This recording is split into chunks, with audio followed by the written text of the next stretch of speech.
বাংলাদেশ আওয়ামী লীগ আবার ফিরবে এবং ভয়ঙ্কর ভাবে। এই জামাতের যত বংশ বীজ আছে না, যত বীজ আছে না, আমরা তো ইন্ডিয়া ভাইয়া আসতে পারছি।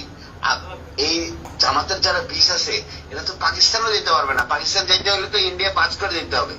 হ্যাঁ, এয়ারেও যেতে পারবে না, কোন দিক দিয়ে যেতে পারবে না। কোথায় যাবে? হ্যাঁ, আমরা তো সবাই বেঁচে আছি। হয়তোবা কিছু লোকজন নিরীহ কিছু নেতা কর্মীদের উপর অত্যাচার করে মেরে ফেলানো হয়েছে। হ্যাঁ, ম্যাক্সিমাম বেঁচে আছি। কিন্তু বাংলাদেশ আওয়ামী লীগের 4 কোটির উপরে নেতা কর্মী আছে, একদম নেতা কর্মী। এর মধ্যে হয়তোবা 25 লাখ মারতে পারবে, 3.5 কোটি বেঁচে আছে। কোথায় যাবে? বাসা থেকে না, মাটির 50 হাত নিচে থাকলেও জামাতের চেয়ে ডেঞ্জারাস ভাবে ওদেরকে মৃত্যু দিব। ওরা কি মারছে, হচ্ছে ভয়ঙ্কর ভাবে মারবো। এটা প্রশাসনের লোক হোক, আর্মির লোক হোক, আর ওই রাজনৈতিক নেতা কর্মী হোক, কাউরে মাফ করবো না। মনে রেখেন আপনি। ওসি সাহেব, আপনাকে আমি বললাম, আপনার উত্তরা থানার যে কটা সাব ইন্সপেক্টর আমাদের আওয়ামী লীগের নেতা কর্মীদের অত্যাচার করতেছে, ওদের পরিবার সুদ্ধা কানবে, বসে বসে রাস্তায় বসে বসে কানবে। আপনি আমাকে সুনির্দিষ্ট ভাবে দেখান যে কারোর উপরে কোনো নির্যাতন আমার লোকজন করছে কিনা, আমি তাদের বিরুদ্ধে অবস্থা হিসেবে হচ্ছে।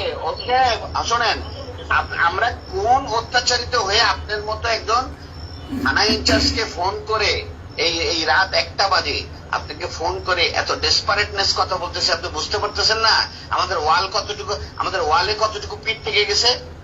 হ্যাঁ, আমরা কিন্তু মার্ডার মামলার আসামি, 47টা মার্ডার মামলার আসামি। জানিও না কয়টা মার্ডার করছি। হ্যাঁ, আমি কিন্তু জানিও না যে আমি কয়টা মামলা করছি। কিন্তু আপনারা আমাদের নামে একটি মামলাও, আপনার একটি মামলাও কিন্তু পুলিশবাদী মামলা না।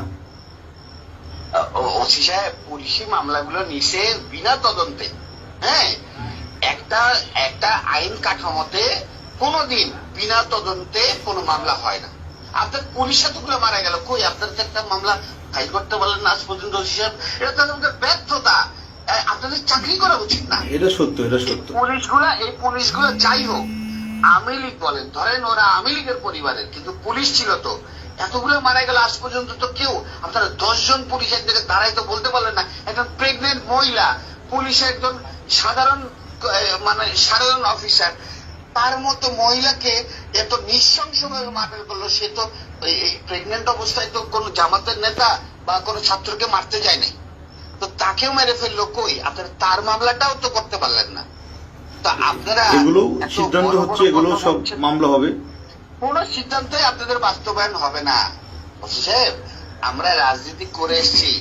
আমি আজকে 21 বছর প্রেসিডেন্ট সেক্রেটারি।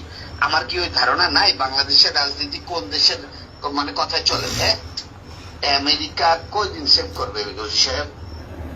ঠিক আছে, আমরা ছোট চাকরি করি, ছোট মানুষ, আপনি করেন। আপনি আমার থানা যে না সাহেব, আপনার তো ছোট মানুষ, কিন্তু আপনার কার্যক্রম তো বড় বড়।